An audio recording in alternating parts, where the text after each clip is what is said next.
तो फ्रेंड, कैसे हैं आप लोग? सब ठीक ठाक होंगे। वीडियो को पूरा देखें और चैनल को सब्सक्राइब जरूर करें।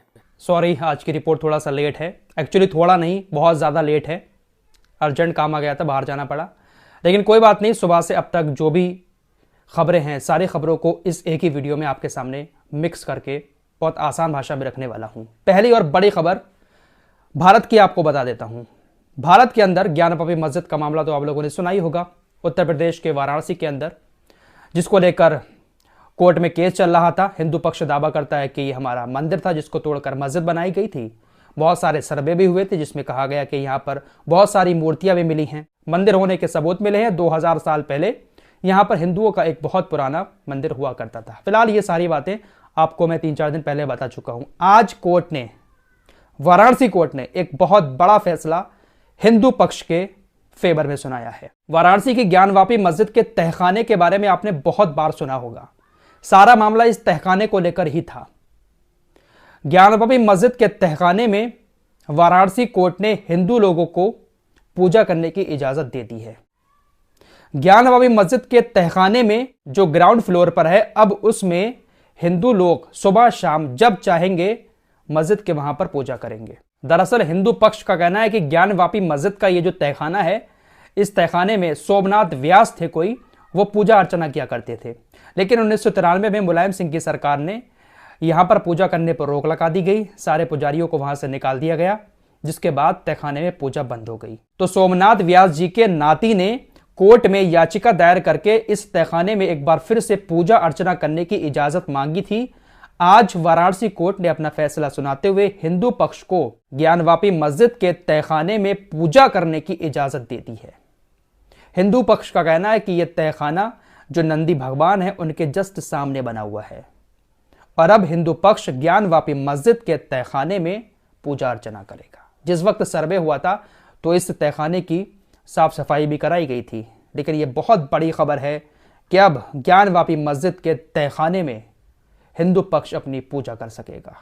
इस मामले पर आप लोगों का क्या कहना है, कमेंट बॉक्स में जरूर बताएं।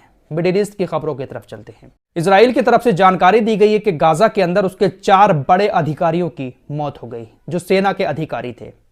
कल मौत हुई थी, लेकिन इसकी जानकारी आज इजराइल की तरफ से दी गई है। चारों के फोटो आपकी स्क्रीन पर लगा रहा हूं।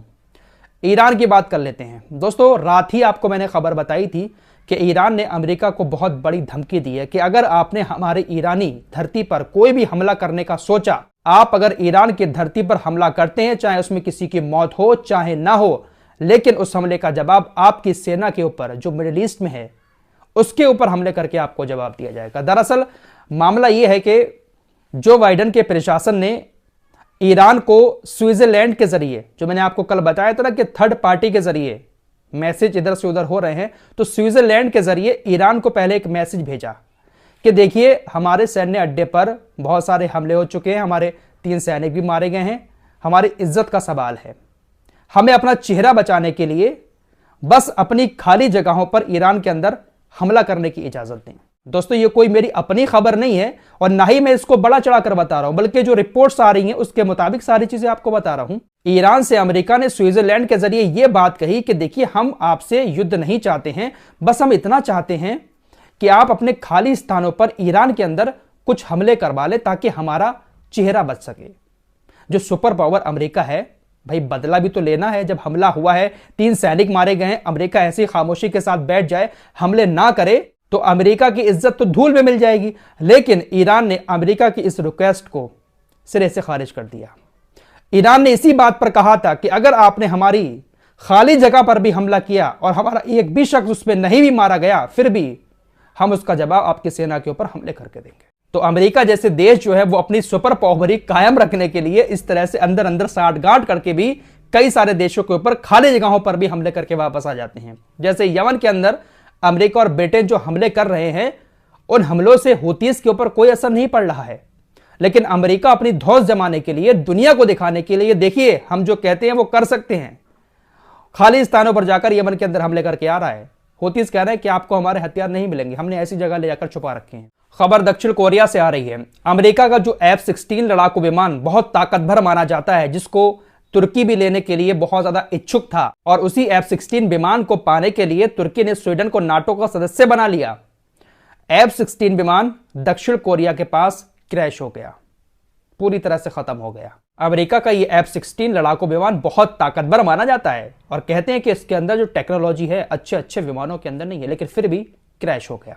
दोस्तों, परसों आपको खबर दी थी कि ईरान ने मोसाद के 4 एजेंटों को फांसी पर लटकाया। आज सुबह फिर खबर आई कि पूरे ईरान के अंदर ईरान की सुरक्षा एजेंसियों ने बहुत सारे मोसाद के एजेंटों को पकड़ा है। ईरान की खुफिया एजेंसी ने पूरे ईरान के अंदर एक ऑपरेशन चलाया और उस ऑपरेशन के दौरान बहुत सारे मोसाद के एजेंट पकड़े गए हैं। दोस्तों, बहुत आपने सुना होगा इस बारे में कि मोसाद का एजेंट दुनिया के हर कोने में मौजूद है। ऐसे ही तो मौजूद होते हैं। ये लोग ऐसा लालच देते हैं जिस चीज की सामने वाले को जरूरत होती है और उसी लालच में सामने वाला फंसकर इनके लिए काम करना शुरू कर देता है।